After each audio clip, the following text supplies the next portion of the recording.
Good morning, all of you.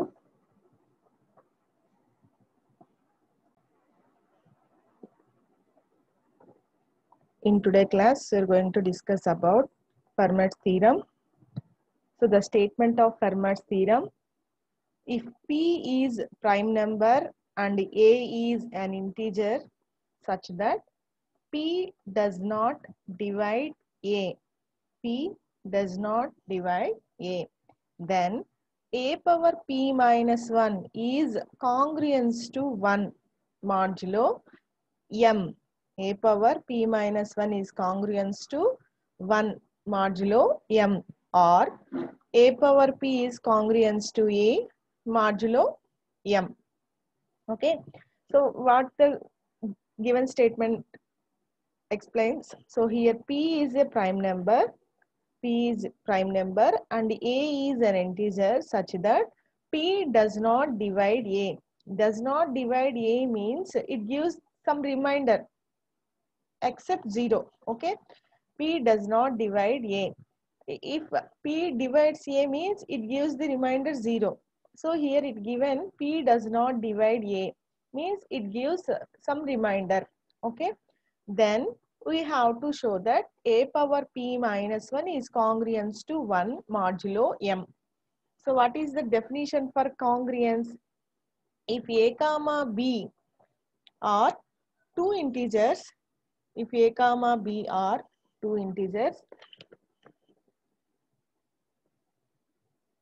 and A is congruent to B modulo M means A minus B is equal to 0. A minus B is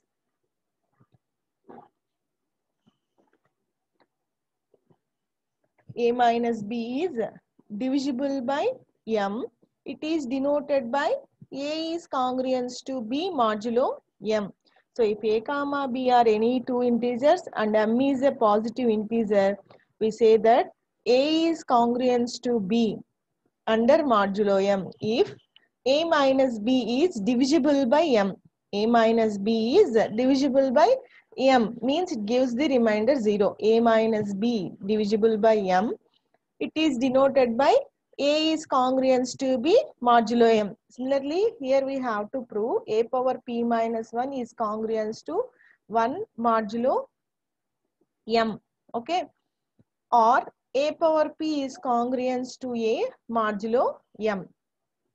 Proof. Let us consider P minus 1. Let us consider P minus 1 multiples of A. P minus 1 multiples of A. So 1 into A, 2 into A, 3 into A, 4 into A and so on up to how many multiples we consider? P minus 1 multiples we have to consider. So since P does not divide A, any set of above integers means these A multiples is not congruent modulo P. So P does not divide A means any set of A multiples also not congruent to modulo P and is not congruent to 0 and is not congruent to 0. Okay, by the definition of division. So suppose if any two A multiples UA is congruent to VA modulo P. If any two multiples are divisible by P, we have to consider UA is congruent to VA modulo P. By the definition of congruence, UA comma VA are any two integers and P is any integer. Here UA minus VA is divisible by P. Divisible by P. It is denoted by UA is congruent to VA modulo P. So any two integers, any multiples, any two multiples are divisible by P అని మనం consider చేస్తున్నామండి ఇక్కడ. Okay, for some integers U comma V and U not equal to V. So from this we write UA minus VA is congruent to 0 modulo P by the definition of congruence. So UA minus VA in this A will be common. U minus V into A is congruent to 0 modulo P. So UA minus U minus V into A. This is also multiple of A. Okay. So here this definition says P divides U minus V into A. This is the definition of congruence. So A minus B is congruent to 0 modulo M, which says A is congruent to B modulo M. From that we said P divides U minus V into A. But by the statement, it is given P does not divide A. So P does not divide A. So in this product, P does not divide A. Okay. So from this we write P divides U minus V. But since U not equal to V, P does not divide U minus V. Okay. Which is contradiction. So why we get the contradiction statement? Here we consider any two multiples UA is congruent to VA modulo P. Any two multiples UA and VA are divisible by P and మనం consider చేసాం కాబట్టి ఇక్కడ మనకి contradiction వచ్చింది. So ఏది true statement? UA is not congruent to VA and UA is not congruent to 0 modulo P. Okay. So the above set of integers means multiples of A, what we are considered above, are congruent to 1, 2, 3 and so on P minus 1 modulo P taken in some order. So here congruence to 1, 2, 3 and so on P minus 1 means it gives the remainder, leaves remainder 1, 2, 3 and so on P minus 1. Okay. We take it in some order. So A gives the remainder 1, 2A gives the remainder 2A, 3A gives the remainder 3 and so on P minus 1 into A gives the remainder P minus 1. So from this we common the A terms. Here how many A multiples are there? P minus 1 A multiple. So A will be common. So A into and so on A power P minus 1. This can be written A power P minus 1 into 1 into 2 into 3 and so on P minus 1. That is equal to 1 into 2 into 3 and so on P minus 1. So both the left and right side will be cancelled. Remaining function A power P minus 1 is congruent to 1 modulo P. So A power P is congruent to A modulo P. From this we write A power P by A is congruent to 1. So from that A power P is congruent to A modulo P. This is our required proof of given statement. Okay. This is a very important theorem, Fermat's theorem or Fermat's little theorem. Next definition, Euler's phi function. Euler's phi function. It can be denoted by phi of m. So let m is a positive integer, then the Euler's phi function phi of m is defined as the number of positive integers which is less than m and relatively prime to m is denoted by phi of m. Means m is a positive integer. The definition of Euler's phi function. So phi of m is defined as the number of positive integers which is less than given integer. Here m is given integer. So number of positive integers which is less than given integer and relatively prime to given integer. Relatively prime to given integer. So relatively prime means GCD of those two integers is equal to 1. Okay. So relatively prime to m is denoted by phi of m. So the set of integers which are less than to given integer and every element of that set is relatively prime to m is denoted by phi of m, and phi of m is refers to Euler's phi function. Euler's phi function. Okay. So for example, here 20 is given integer, means m value. So phi of 20, we consider set of less than 20 and those integers are relatively prime to 20. Less than 20 and those integers are relatively prime to 20. So here 1 is relatively prime to 20 and 3 relatively prime to 20. So 5 is not relatively prime to 20. It is by mistaken right here. So 7 is relatively prime to 20 and 9 relatively prime to 20 and 11 relatively prime to 20. So 13 also. So 17 relatively prime to 20 and 19 relatively prime to 20. So relatively prime means greatest common divisor of those two integers is equal to 1. Okay. So first we write in divisors of these number and this number. In that we find greatest common divisor. So for 3 comma 20 greatest common divisor is 1. So 7 comma 20 the greatest common divisor is 1. So we consider 17 comma 20 the greatest common divisor is 1. So these are relatively prime numbers with 20. So the set of these numbers is called Euler's phi function. It can be denoted by phi of 20. So the total number of positive integers. Here the total number of integers are 1, 2, 3.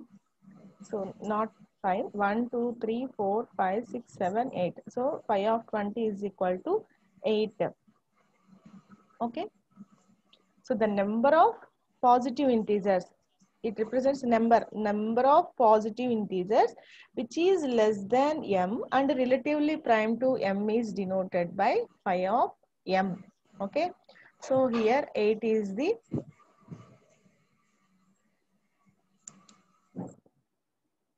value for Euler's phi function, phi of 20. Okay. So next definition, complete residue system or reduced residue system. So a complete residue system modulo m is the set of integers Ri such that relatively prime of Ri comma m. So the symbol denotes Ri comma m is equal to 1.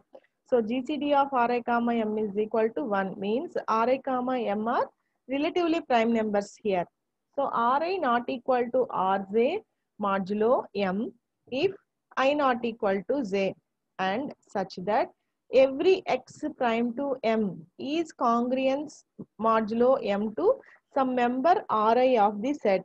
So here Ri represents the set of integers and m is the residue modulo system. A complete residue system modulo m means every element of the Ri, every element of the Ri is relatively prime to m, is called complete residue system. Okay. So if R1 comma R2 and so on Rn is a complete residue system, then the multiples of these, A multiples of these, AR1, AR2 and so on, ARn is also called residue system. Okay.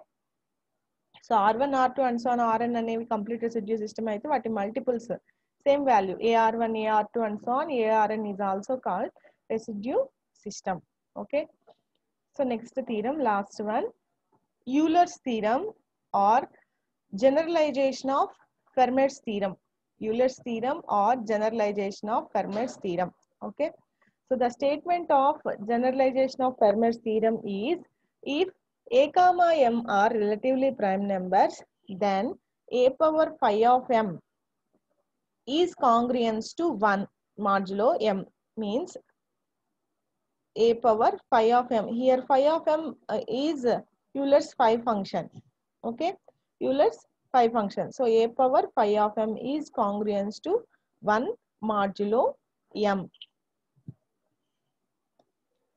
So we know that proof, we know that R1, R2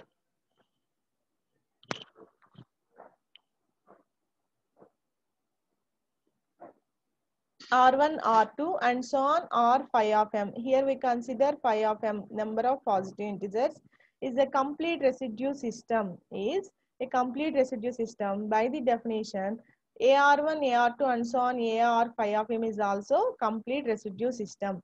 Hence, corresponding to each Ri, there is one and only one ARJ. So ARI means set of these integers, complete residue systems. So Ri, there is one and only one ARJ. Okay.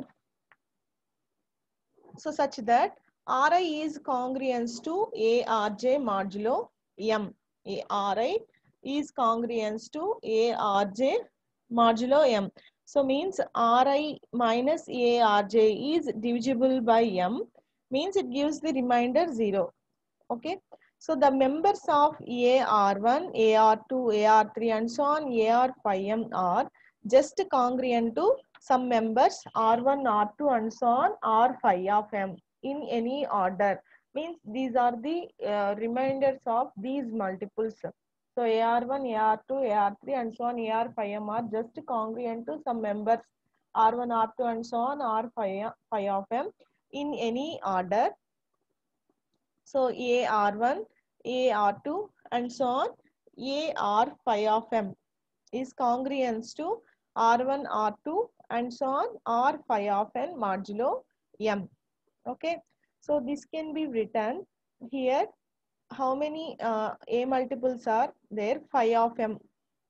So we common it A power 5 of M, and these numbers can be denoted by pi I is equal to 1 to 5 of M. So pi I is equal to 1 to 5 of M. A power 5 of M Ri is congruence to pi j is equal to 1 to 5 of M Rj modulo M. So A power 5 of M is common. So remaining pi I is equal to 1 to 5 of M Ri is congruence to pi j is equal to 1 to 5 of M Rj modulo M. These are equal values. So it will be cancelled, and A power 5 of M is congruence to 1 modulo M. This is our required proof. Okay, A power 5 of M is congruence to 1 modulo M. So next one, applications of inclusion and exclusion principle. Okay. So we already discussed in this topic. So let Xi be the subset containing the elements that have property Pi. The number of elements with all properties Pi1, Pi2 and so on, Pik. Then we have Xi in number of elements of Xi1 intersection Xi2 intersection and so on intersection Xik is equal to number of element properties Pi comma Pi2 and so on Pik. If the number of elements with none of the properties P1, P2 and so on Pn is denoted by n is equal to P1 dash, P2 dash and so on Pn dash, and the number of elements in the set is denoted by n. So if the number of elements with none of the properties P1, P2 and so on Pn is denoted by n is equal to P1 dash, P2 dash and so on Pn dash, and the number of elements in the set is denoted by n. So then number of elements with none of the properties is equal to n number of elements in the set minus x1 union, x2 union, x3 and so on xn. So by the principle of inclusion and exclusion, we have number of elements with none of the properties is equal to number of elements in the set minus summation n of first property plus summation n of so if we consider a single element here, in next summation we consider 2 elements, and next we consider 3 elements and so on. Finally, n of number of elements of P1, P2 and so on Pn. Okay, this is the formula for principle of inclusion and exclusion.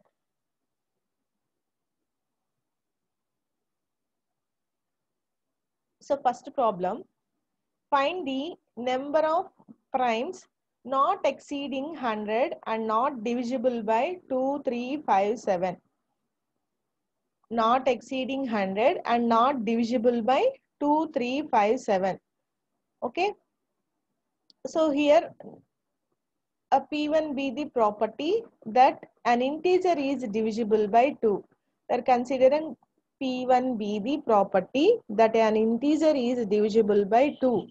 And P2 be the property that an integer is divisible by 3.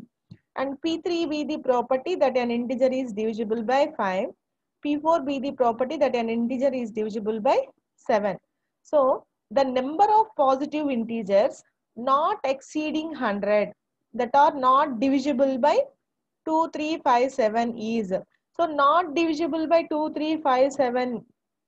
How can we define n of P1 dash, P2 dash, P3 dash, P4 dash is equal to number of elements minus n of P1, P2, P3, P4.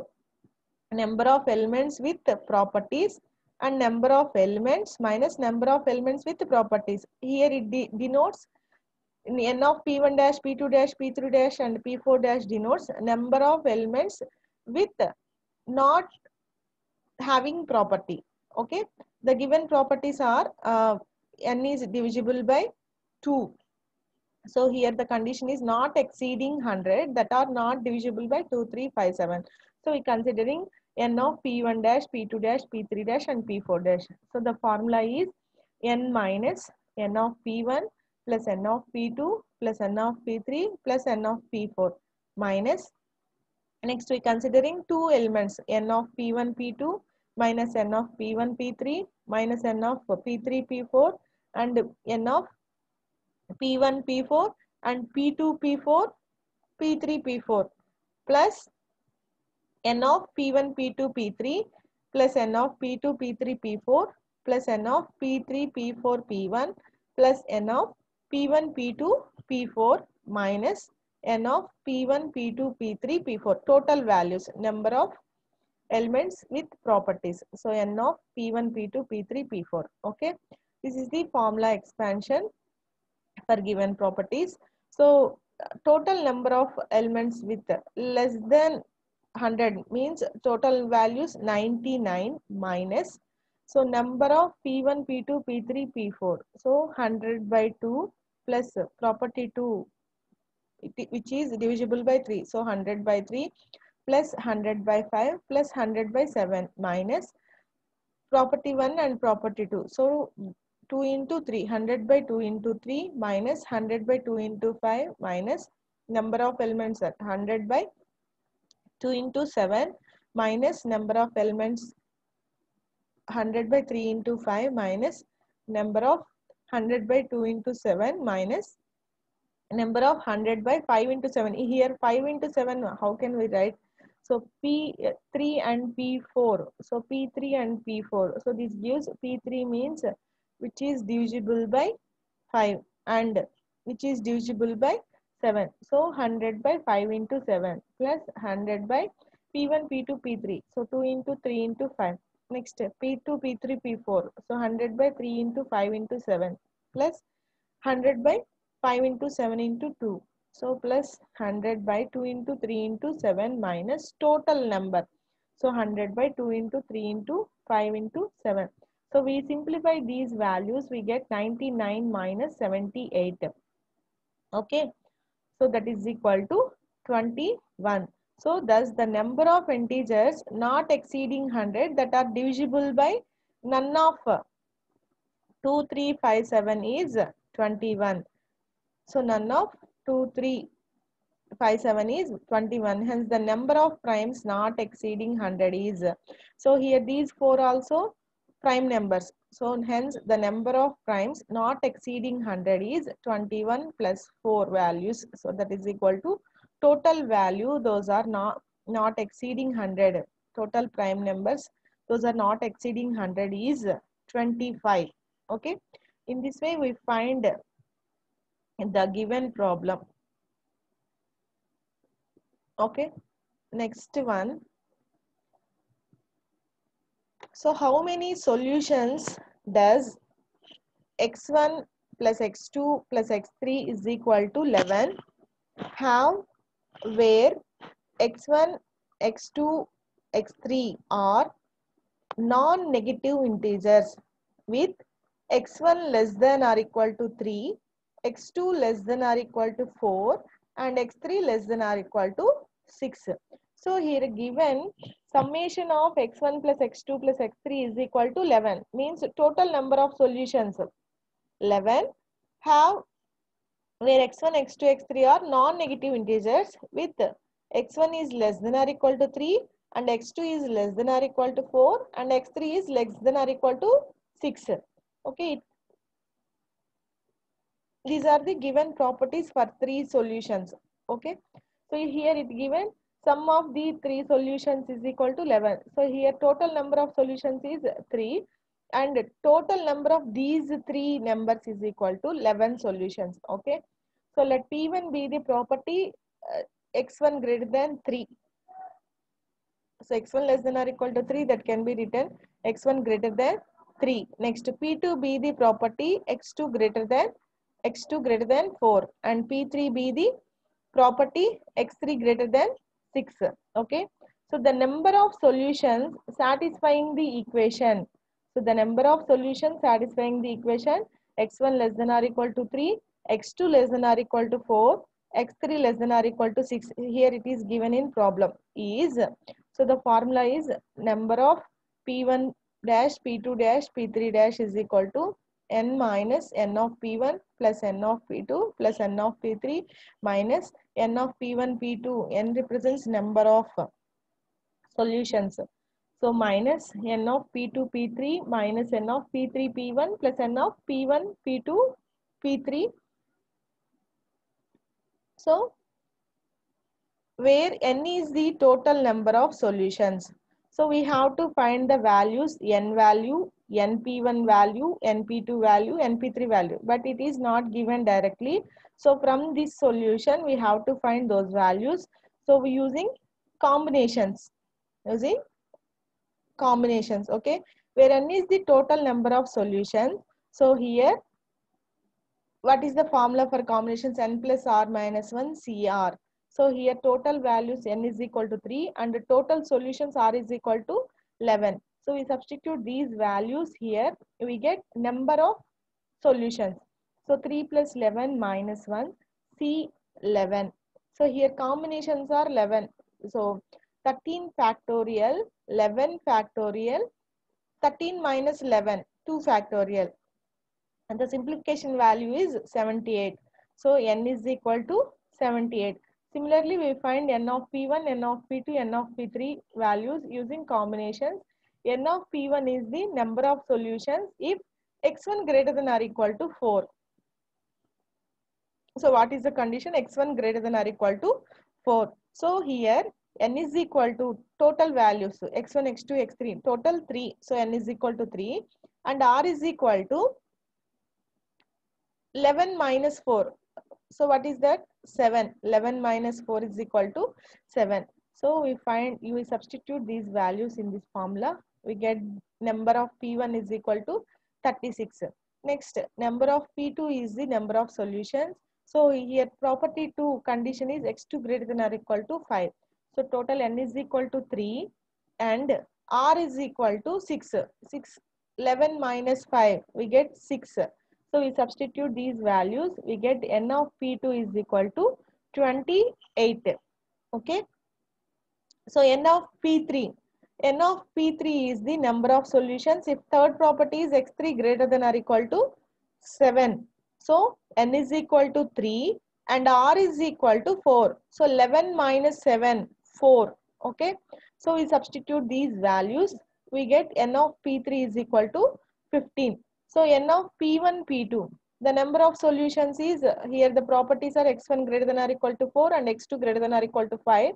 So 5 plus 4, 9. 11 minus 9, r is equal to 2. So in all cases, number of solutions x1, x2, x3. So 3. So n is equal to 3 is common. Combinations will be changed depending on the given properties of those values. So x1, x2, x3. Okay. So r is equal to 2. We substitute these values in the formula. 4C2 is equal to 4 factorial. So what is the formula for this? N plus r minus 1 CR is equal to n factorial by r factorial into n minus r factorial. We substitute in that, we get n of p1 p2 value is equal to 6.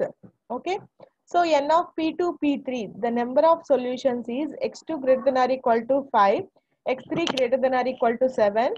So here n is equal to 3. 5 plus 7, 5 plus 7, 12.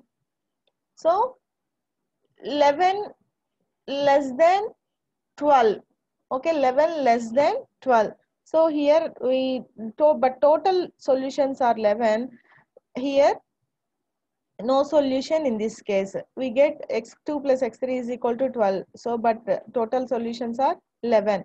So in this case we didn't get the value for n of p2 p3, that is equal to 0. So n of p3 p1, so the number of solutions is 7 plus 4 11. So in this case also total number of solutions are equal, so no solution in this case. That means n of p3 p1 is equal to 0. So n of p1 p2 p3, so the number of solutions is x1 greater than or equal to 3, x2 greater than or equal to 5, x3 greater than or equal to 6. So in this case also no solution, so that this value is equal to 0. We substitute all the above values in the formula. We get n of p1 dash p2 dash p3 dash is equal to n minus n of p1 plus n of p2 plus n of p3 minus n of p1 p2 minus n of p2 p3 minus n of p3 p1 plus n of p1 p2 p3. We substitute all these values what we are finding in above. So we get 78 minus 36 plus 28 plus 15 minus 6 minus 0 plus 0. So totally we get, we simplify this, we get 72. 78 minus 72 is equal to 6. Okay, this is the solution. This is our required solution. So similarly, another problem, find the number of positive integers n where 1 less than or equal to n less than or equal to 2000 and n is not divisible by 2, 3 or 5 but is divisible by 7. So first we consider the properties. P1 be the property that n is divisible by 2 and P2 be the property that n is divisible by 3 and P3 be the property that n is divisible by 5. P4 be the property that n is divisible by 7. So now the number of positive integer n is lies between 1 and 2000. Okay, in given problem the given condition is 1 less than or equal to n less than or equal to 2000. So the number of positive integer n 1 less than or equal to n less than or equal to 2000 that are divisible by 235 is only 235 but it is not divisible by 7. First we consider divisible by 235 is n of p1 p2 p1 dash p2 dash p3 dash n minus n of p1 plus n of p2 plus n of p3 minus n of p1 p2 minus n of p2 p3 minus n of p3 p1 plus n of p1 p2 p3. So here total number of values here in the given condition less than or equal to. So we consider total number of values 2000 minus n of p1 2000 by 2 plus 2000 by 3 plus 2000 by 5 minus 2000 by 2 into 3 minus 2000 by 3 into 5 minus 2000 by 3 into 2. These are the, it represents properties. Property value 3 into 2 plus 2000 by 2 into 3 into 5. So we simplify this, we get 1000 plus 666 plus 400 minus 333 minus 200 minus 133 plus 66. Okay, so totally we get the value 534. So the number of positive integers that are not divisible by 2, 3, 5 but are divisible by 7 is 534 by 7, that is equal to 76. This is the total number which the number of positive integers that are not divisible by 2, 3, 5. Okay, but we have to find divisible by 7, but our divisible by 7 is equal to 534 by 7, that is equal to 76. Okay,